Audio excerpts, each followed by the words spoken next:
Ladies and gentlemen, welcome to the United States of America, a land of opportunity, diversity, and iconic landmarks. From the bustling streets of New Incredible Nation. I can fix that.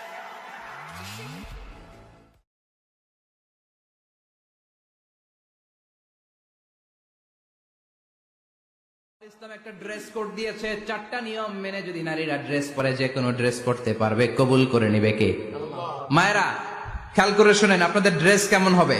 Number 1, আপনার পুরো দেহটা ঢাকা থাকতে হবে। যে dress পরবেন, you should cover your whole body. শুধু হাতের এই 2 কবজি আর চেহারা খোলা রাখতে পারবেন, তবে চেহারা ঢেকে রাখা উত্তম। একজন মহিলা বোরকা পড়ছে কিন্তু চেহারা খোলা, তার হেজাব হয় নাই, পর্দা হয় নাই, এটা বলা যাবে?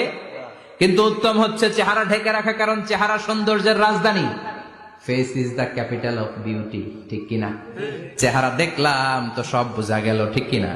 কেমন মাধুর্যতা আছে, দেখতে কেমন সুন্দরী কিনা সব বোঝা যায়। এজন্য চেহারাটাও ঢেকে রাখবেন, চোখটা খোলা রাখবেন।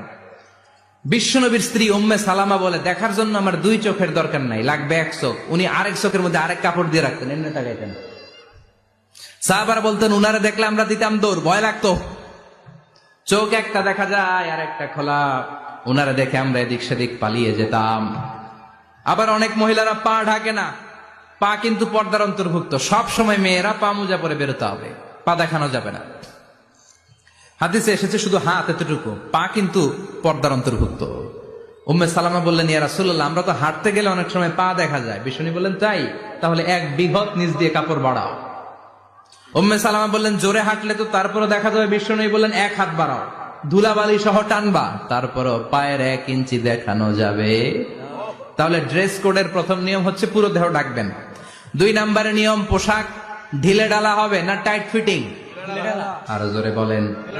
আছি আমরা কোন জামানায়, লাজ শরম গেছে হারায়, পাতলা শাড়ির বাহার, পাখি ড্রেস লেহেঙ্গা, পোশাক দেখে নারীর লাজে মরে যাই। হায় হায়, আছি আমরা কোন জামানায়, লাজ শরম গেছে হারায়, ঠিক কিনা?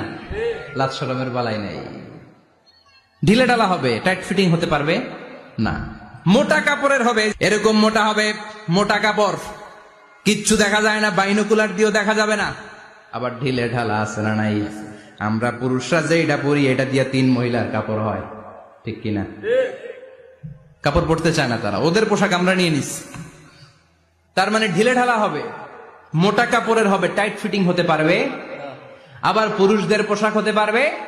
এই 4টা নিয়ম মেনে যে যেই ধরনের পোশাক পরেন, চাদর পরেন সমস্যা নাই, শাড়ি পরেন সমস্যা নাই, ব্লাউজ পরলে ফুল হাতা পরবেন সমস্যা নাই, মেক্সি পরলেও সমস্যা নাই, বোরকা পরলেও সমস্যা নাই, কিন্তু পোশাকটা শালীন পোশাক হতে হবে। কি পোশাক? সবাই বলেন, শালীন পোশাক। পুরুষদের পোশাক পরা যাবে?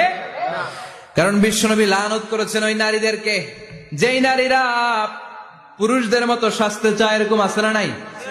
দেখলে বোঝা যায় না কোনটা ছেলে কোনটা মেয়ে, আছে না নাই?